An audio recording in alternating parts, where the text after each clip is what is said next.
المنافقون في منابرهم: احذروا حلقات تحفيظ القرآن. ونقول في منابرنا: احذروا أرباب العلمنة المنافقين والمنافقات والدواعش والبغاة والروافض ومثير الشبهات والشهوات. نقول كما يقول علماؤنا الكبار: احذروا الحفلات الماجنة والدعوات المشبوهة، احذروا التبرج والسفور والعري والاختلاط والفساد، ومن بالماء العكر يصطاد.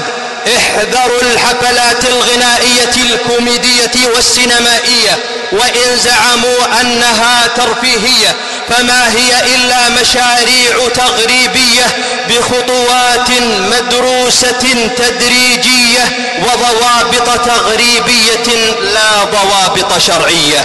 ألبسوها أثوابا جذابة ومغرية وغلفوها بمعاني التغيير والتجديد للأفضل.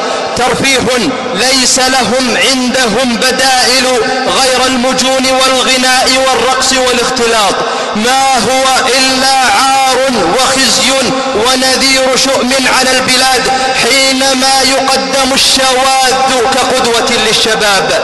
أيها المترفون المترفهون، إنكم تنفقون أموال الناس على برامجكم التافهة بغير حق ولا فائدة، تنفقونها ثم تكون عليكم حسرة ثم تغلبون. نعم، ستغلبون في معركة القيم والأخلاق. سيغلبكم المجتمع الذي لا يزال ثابتا على دينه مهما تعثر أو ضعف. لن يقبل المجتمع أن يكون الترفيه مستوردا لأقذر ما في الثقافة الغربية لإفساده وتمييع عقيدته وقيمه وأخلاقه. ستغلب برامجكم حلقات تحفيظ القرآن الكريم التي تحاربونها. ستغلبكم مآذننا السامقة التي تدوي الله أكبر الله أكبر كل يوم وليلة 5 مرات فتلامس أسماعنا وتسري في قلوبنا وتخالط أبشارنا وتوقظ